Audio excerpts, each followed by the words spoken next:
Chapter 6. Song on the Wind. "Peanut's track," said Annie. "We have to find her before she freezes." She wrapped her reindeer coat around her and headed across the snow. Jack pulled on his backpack and followed. The mouse's tracks led them between the fallen rocks and back onto the open plain. The wind blew harder. Snow swirled over the ground, covering the tiny footprints. "I can't see them anymore," wailed Annie. She and Jack now stood in the middle of the plain. They stared at the wind-swept snow. The mouse's tracks had vanished. "Yikes," whispered Annie, staring up. Jack followed her gaze. On one of the cliffs was a tiger. A giant tiger with two long, sharp fangs. "A Sabertooth," said Jack. "I hope he doesn't see us," whispered Annie. "Me too," Jack whispered back. "We'd better head back to the treehouse." Jack and Annie stepped very softly across the snow. Then Jack glanced back at the cliff. The Sabertooth was gone. "Oh, man," he said. "Where is he?" "Run to the trees," said Annie. He and Annie started running. They ran over the snowy plain, heading toward the tall, bare trees in the distance. Suddenly, Jack heard a crack. The ground caved in, and Jack went with it. Annie fell beside him. They crashed down onto a heap of branches, snow, and earth. They struggled to stand. Jack pushed his glasses into place. "You all right?" he asked Annie. "Yes," she said. They both looked up. They were in a deep hole. All Jack could see were gray clouds moving overhead. "This is a trap," Jack said. "The Cro-Magnons must have put branches over this hole. Then the snow hid the branches, so we didn't see them."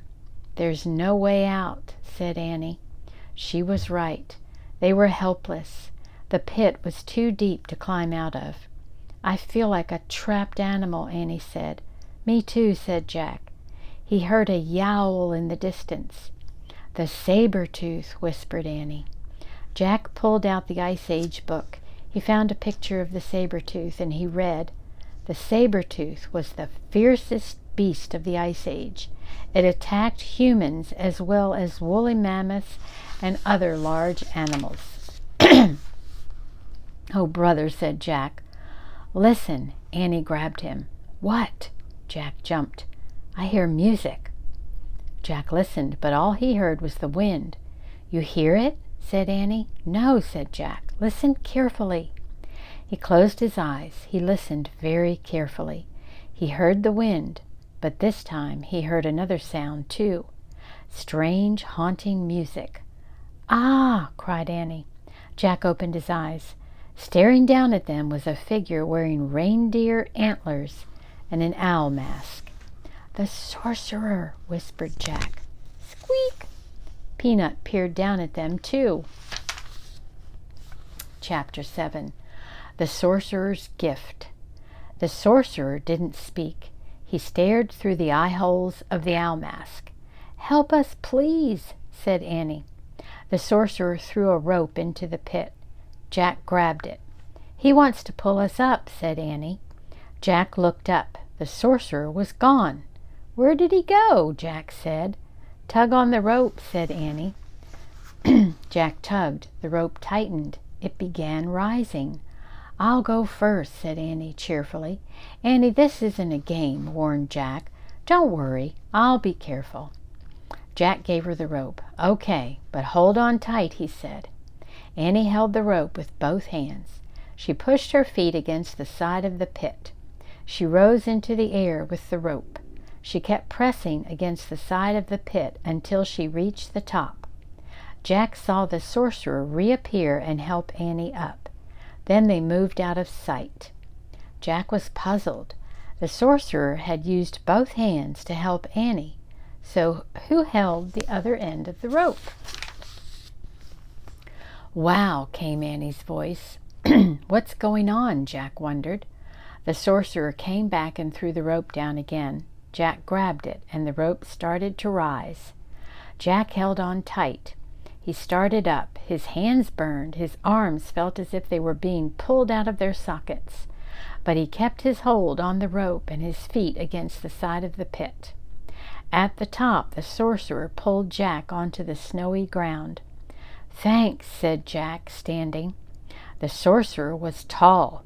He wore a long fur robe. Jack could see only his eyes through the owl mask. "Hey," Annie called. Jack turned. Annie was sitting on a woolly mammoth. Squeak! Peanut was sitting on the mammoth's head. The mammoth looked like a giant elephant with shaggy, reddish hair and long, curved tusks. The other end of the rope was around the mammoth's huge neck. "Lulu pulled us up," said Annie. "Lulu?" said Jack. "Don't you think she looks like a Lulu?" said Annie.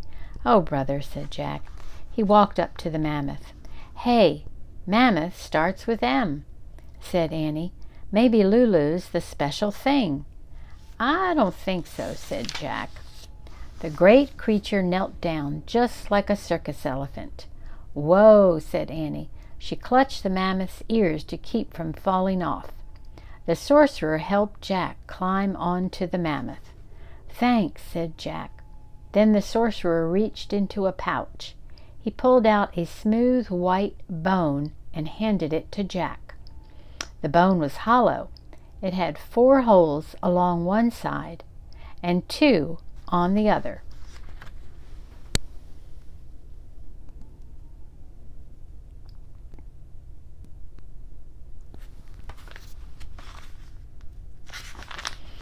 "Oh man, I think it's his flute," said Jack.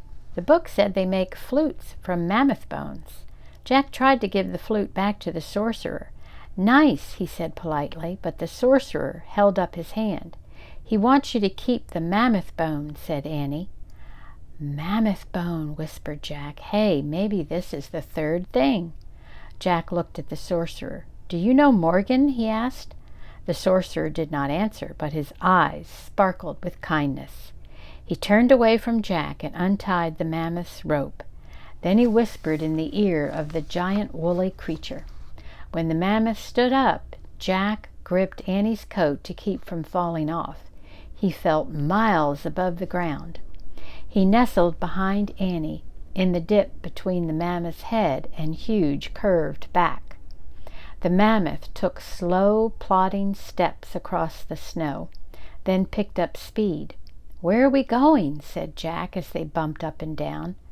"To the treehouse," said Annie. "How does he know where it is?" said Jack. "She just knows," said Annie. Jack looked back. The sorcerer was standing in the snow, watching them. But at that moment, the clouds parted and the sun came out. Jack was blinded by sunlight on the snow.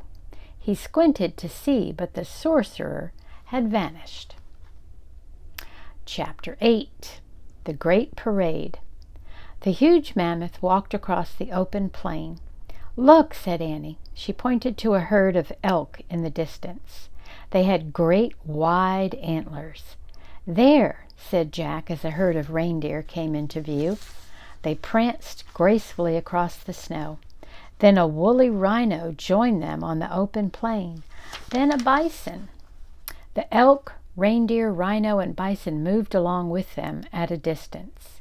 They seemed to be escorting Jack and Annie back to the treehouse. The snow sparkled with sunlight. "This is a great parade," Jack thought. "Fantastic." They were getting closer and closer to the grove of tall trees. "I told you," said Annie. "Lulu's taking us home." But just then the mammoth let out a cry. All the other animals bounded off.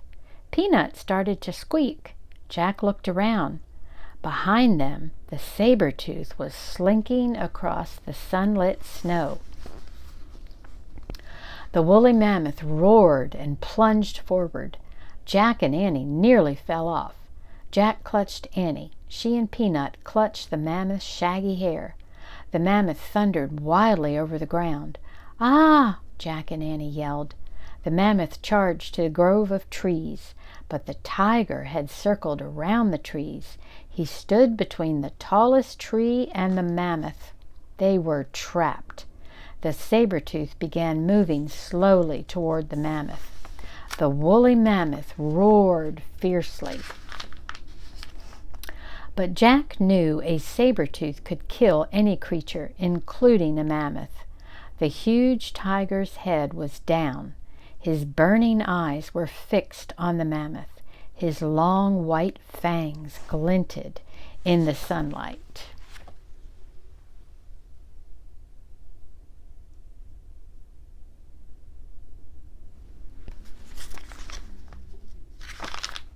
Chapter 9. Master of the Animals. The Sabertooth crept forward. Jack stared in horror. "Play the flute," whispered Annie. "Is she nuts?" Jack thought. "Try," said Annie. Jack held the mammoth bone flute to his lips. He blew. The flute made a strange sound.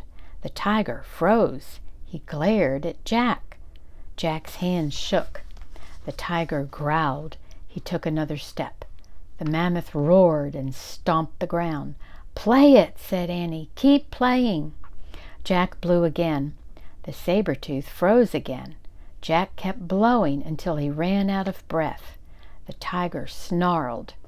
"He's still here," whispered Annie. "Keep it up." Jack closed his eyes. He took a deep breath, then he blew as hard and as long as he could. He covered and uncovered the holes on the bone. The music sounded strange, as if it were coming from another world. "He's leaving," Annie whispered. Jack raised his eyes. The Sabertooth was slinking off toward the cliffs. "We did it," said Annie. Jack lowered the flute. He felt very tired. The mammoth waved her trunk happily. "To the treehouse, Lulu," said Annie. The woolly mammoth snorted. Then she lumbered over to the tallest tree. From the back of the mammoth, Jack grabbed the rope ladder. He held it for Annie. She stroked the mammoth's giant ear. "Bye, Lulu." "Thank you," she said. Annie grabbed the rope ladder. Then she started up. Peanut climbed up too. After they disappeared into the treehouse, Jack climbed onto the ladder. He looked back at the woolly mammoth. "Bye, girl," he said. "Go home now and watch out for the Sabertooth." The mammoth walked away into the sunset. When Jack couldn't see her anymore, he started up the rope ladder. He pulled himself into the treehouse. "Ta-da!" said Annie. She handed the Pennsylvania book to Jack. Jack smiled. Now he was positive they had found the third M thing. Their mission was complete. "Before we leave, we have to give our coats back," said Annie. "Oh, right," said Jack. They took off their reindeer skin coats and dropped them to the ground. "Brr," said Annie. "I hope the Cro-Magnon people find them." Jack stared out the window. He wanted to take one last look at the prehistoric world. The sun was setting behind the hills. 4 people were crossing the snowy plain. It was the Cro-Magnon family. "Hey!" shouted Annie. "Shh!" said Jack. The Cro-Magnons stopped and peered in Annie and Jack's direction. "We left your reindeer skins down there." Annie pointed to the ground. The tallest person stepped forward and raised a spear. "Time to go," said Jack. He grabbed the Pennsylvania book. He found the picture of Frog Creek and pointed at it. "I wish we could go home," he said. "Goodbye. Good luck," Annie called, waving out the window. The wind started to blow and the treehouse started to spin. It spun faster and faster. Then everything was still, absolutely still. Chapter 10. This Age. Birds sang. The air was soft and warm. "I hope they find their coats," said Annie. "Me too," said Jack. He pushed his glasses into place. Squeak! "Hey, you, how did you find the sorcerer?" Annie asked Peanut. Squeak! "It's a secret, huh?" said Annie. She turned to Jack. "Where's the flute?" He held up the mammoth bone, then he placed it on the M carved into the floor, next to the mango from the rainforest, next to the moonstone from the time of ninjas. Moonstone, mango, mammoth bone, Annie said. We need just one more M thing. Then Morgan will be free from her spell. Tomorrow, said Jack. Annie patted Peanut on the head. Bye, you, she said. She started down the rope ladder. Jack gathered his things. He paused and glanced at the mouse. She stared at him with big brown eyes. Thanks again for helping us, he said. Then he climbed down the rope ladder and jumped onto the ground. Jack and Annie ran through the Frog Creek woods onto their street. Their neighborhood looked rosy in the sunset.